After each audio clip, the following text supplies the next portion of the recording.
அனைவருக்கும் கோபிநாத்தின் அன்பு வணக்கங்கள் நண்பர்களே.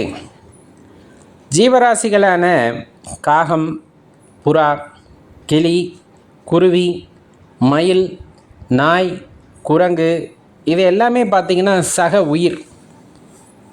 உன்னை போல் மற்றவரையும் நேசி அப்படின்னு சொல்கிறதற்கான காரணம், உனக்குள் உயிராய் இருக்கின்ற அந்த இறைவன்தான் மற்ற ஜீவராசிகளுக்குள்ளும் உயிராய் இருக்கின்றாய் என்ற தாற்பயத்தை நீங்கள் உணர்ந்து கொள்வீர்களாயின், இறைவனை உணர்வதற்கு உரிமையுடைய அல்லது தகுதியுடைய ஒரு ஆன்மாவாக நீங்கள் இருக்கிறீர்கள் அப்படிங்கிறது தான் இதில் மிகப்பெரிய உண்மையும் கூட.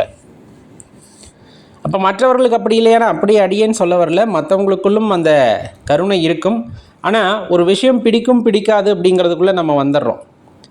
சில பேர்த்துக்கு இந்த ஜீவராசிகளை பிடிக்கும். ஏன் பிடிக்கும்னா அதனுடைய வலியை, அதனுடைய பசியை இவர்கள் உணர்ந்தவர்களாக இருப்பார்கள்.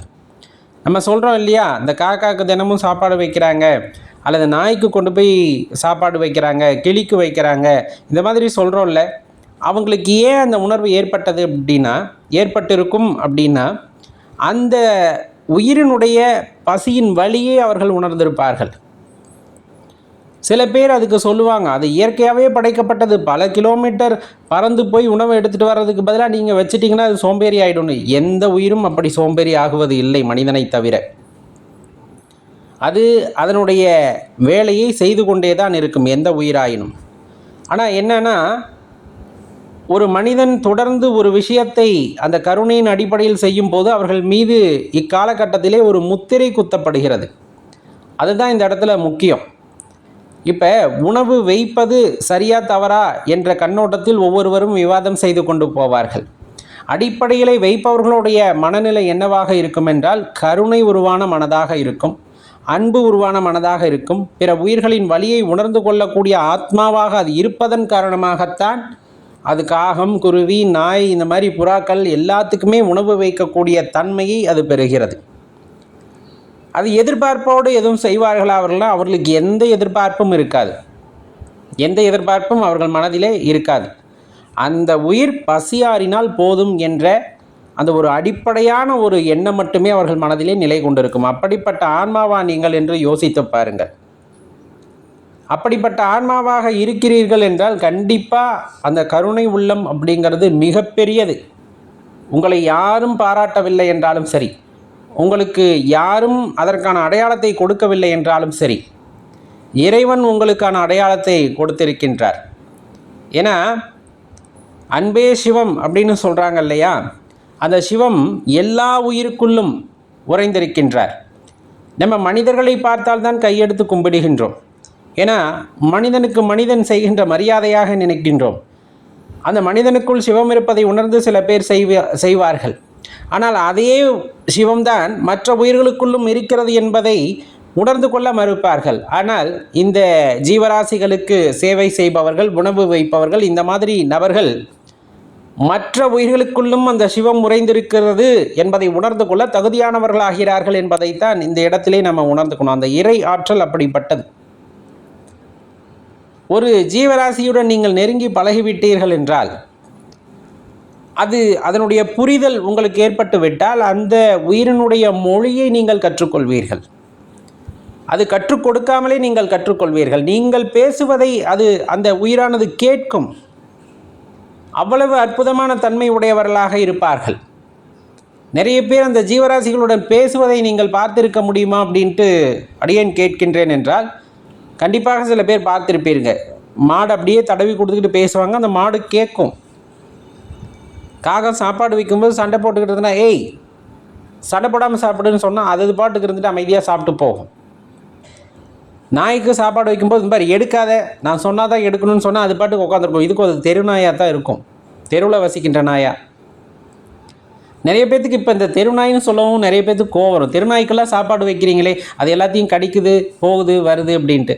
அதை முறைப்படுத்த வேண்டியது அவசியம். முறைப்படுத்த வேண்டியது அவசியம். அது நம்முடைய கடமையும் சேர்த்து தான். அதே போல் அரசாங்கத்தினுடைய கடமையும் இருக்கின்றது. அதற்கென்று ஒரு வாழ்விடம் இருந்தால் அது யாரையும் தொந்தரவு செய்ய போவதில்லை. அந்த காலத்திலிருந்து இப்பொழுது வரையிலும் அந்த தெருக்களிலே நாய்கள் இருந்து கொண்டு தான் இருக்கின்றன. அதை சரியான முறையிலே பராமரிக்கும் போது அப்பப்போ அந்த நாய்களுக்கு தேவையான உணவுகளை வழங்கும் பொழுது தடுப்பூசிகளை போட்டு சரியாக பராமரித்து வருகிறார்கள் என்றால், அல்லது அதனுடைய தன்மை மாறுவதை கணித்து அதனை தனிமைப்படுத்தி அதற்கு தேவையான மருத்துவ விஷயங்களை செய்கிறார்கள் என்றால் இந்த பிரச்சனை வராது. இங்கு மக்கள் தொகை அதிகம் காரணமாக மக்களுக்கே சில விஷயங்களை செய்ய முடியவில்லை என்று விட்டுவிடுவதன் காரணமாகத்தான் இந்த மாதிரி பிரச்சனை. அதுக்காக ஒட்டுமொத்தமாக நீங்கள் அதை செய்யாதீங்க, அதனால தான் இத்தனை பிரச்சனை வருது அப்படின்னு சொல்கிறாங்கன்னா, நம்ம செய்ய வேண்டியவற்றை செய்யாமல் விட்டுவிட்டு ஒரு மனிதன் கருணை உள்ளத்தோடு செய்பவனை குற்றம் சொல்வதால் அந்த இடத்தில் எதுவும் பெரிதாக மாறிவிடப் போவது இல்லை. அவன் அந்த இறைவனை அதற்குள் உணர்கின்றான். அந்த நாயே அவர்களை கடித்தாலும் அவர்கள் அதற்காக கவலைப்பட போவது இல்லை. அது நிறைய பேரை நீங்கள் பார்த்துருப்பீங்க, தன்னுடைய குழந்தையை போல் பாவிப்பார்கள். நாய்க்கு மட்டும் அடியேன்னு சொல்லலை, எல்லா ஜீவராசிகளையும் பராமரிக்க வேண்டிய கடமைப்பட்டுள்ளது நாம் தான். ஏன்னா எல்லாத்தோட அந்த உறைவிடம்னு சொல்லக்கூடிய எல்லாத்தையும் அழிச்சாச்சு. நம்ம இல்லை என்றாலும் சொல்லவே முடியவில்லை. நமக்கு தேவைக்காக நிறைய காடுகள் அழிக்கப்பட்டு விட்டன, மலைகள் உடைக்கப்பட்டு விட்டன, மரங்கள் வெட்டப்பட்டு விட்டன. இந்த மாதிரி அந்த ஜீவராசிகளுடைய இருப்பிடத்தை எல்லாம் நாம் எடுத்துக்கொண்டு அது பறந்து சென்று உணவை தேடிக்கொள்ளட்டும், அது ஓடி சென்று எங்காவது உணவை தேடிக்கொள்ளும், ஏன் சோம்பேறிக்கிறா என்று கேட்டால் அழித்தது நாம். அது அதனுடைய இடத்தை மாற்றிக்கொள்ள வேண்டும் என்றால் இதை விட சுயநலமான வார்த்தைகள் வேறு என்ன இருந்துவிடப் போகிறது? அதற்காக இறக்கப்பட்டு தான் சில பேர் அதற்கு உணவை வைக்கிறார்கள், அதை பாதுகாக்க முயற்சி செய்கிறார்கள், மரங்களிலே அதற்கான வீடுகளை கட்டி கொடுக்கிறார்கள். சின்ன சின்ன மரத்துண்டுகளெல்லாம் செய்து வீடுகள் மாதிரி நிறைய பேர் வச்சுருப்பாங்க, நீங்கள் பார்த்துருந்தீங்கன்னா தெரியும். அதெல்லாம் பெரிய கருணை உள்ளம் கொண்டவர்கள். தினமும் தனக்கு இல்லைனாலும் மற்ற ஜீவராசிகள் கொடுக்கணும். 5 கிலோ 10 கிலோ அரிசியை ஊற வச்சு வைக்கிறவங்க, வேக வச்சு வைக்கிறவங்க எத்தனை பேர். மலை பிரதேசங்களில் போயிட்டு அங்கே வாழ்கின்ற குரங்குகளுக்கு தண்ணீர் அந்த தொட்டியை ஏற்படுத்தி தருவது, காட்டு யானைகளுக்கு தண்ணீர் தொட்டியை ஏற்படுத்தி தருவது, வாழைப்பழங்கள் கொடுப்பது, இந்த மாதிரி அது எங்கே போகும்? காஞ்சி போன காட்டில் மரம் வெட்டினதுக்கப்புறம் அவ்வளவும் இல்லாமல் போனதுக்கப்புறம் அந்த உயிர் இந்த உலகத்தில் வாழ்வதற்கு உரிமையே இல்லையா என்ற கேள்வியை உங்களுக்குள் எழுப்ப வேண்டும் அல்லவா? நம்மளால் முடியலன்னா நம்ம ஒதுங்கிக்கணும், அவ்வளோதான். நமக்கு அந்த மனசு வரலைன்னா ஒதுங்கிக்கணும். அதுக்காக செய்கிறவங்களே குறை சொல்லியோ அல்லது அதனால் அதை பாதிப்பு வருது அதை அப்படியே விட்டுருங்கன்னு சொல்கிறதற்கான உரிமையை இறைவன் நமக்கு கொடுக்கவில்லை.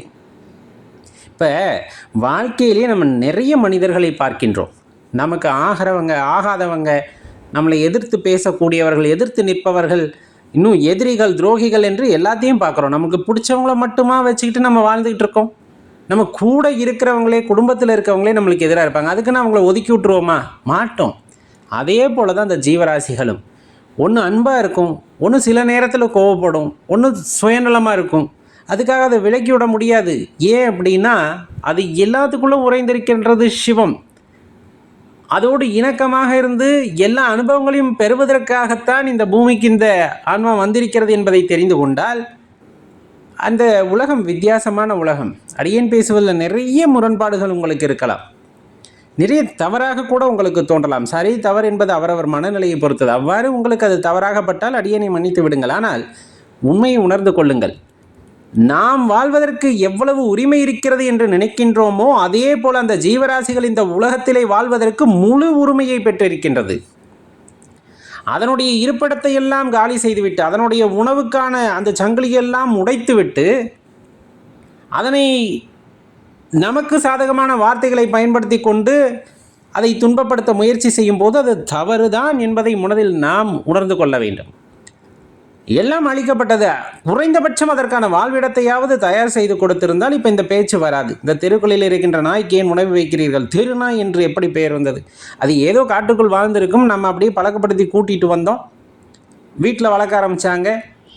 அதை அப்படியே காடுகள் அழிக்கப்படும் போது மீதி இருப்பதெல்லாம் அப்படியே நம்ம வீட்டு அந்த தெருக்களில் அப்படியே உலாவ ஆரம்பிச்சிருக்கு. அவ்வளவுதான். அதுக்குன்னு காடு இருந்ததுன்னா அது பாட்டுக்கு அது வேலையை பார்த்துக்கிட்டு இருந்திருக்கும். அழிச்சது யார் தப்பு? நம்ம தப்பு. அதை ஒத்துக்கவே மாட்டோம் கடைசி வரலும்.